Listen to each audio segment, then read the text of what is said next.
দে দে দে, রাগ হয়ে গেছে দেখ। হ্যাঁ হ্যাঁ, পুনাটা দিয়েছিস কেন রে?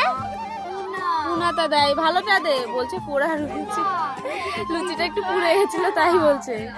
চল আমরা এখন সকালে খাওয়া দাওয়া করবো। লুচি বাবা রে, তুই একা একা খাবি বলে উপরে বসে বসে খাচ্ছিস বেশি বেশি।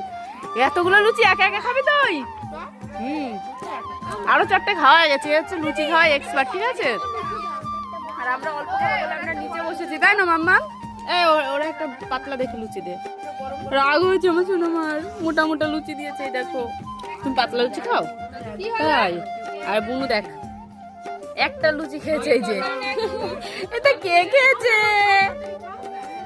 কে খেয়েছে? নাও এক হাত দে খাও। তো আমরা এখন সবাই মিলে লুচিটা খেয়ে নিই সকাল সকাল, তারপরে কাউতালি হবে, কাউতালি হোলি।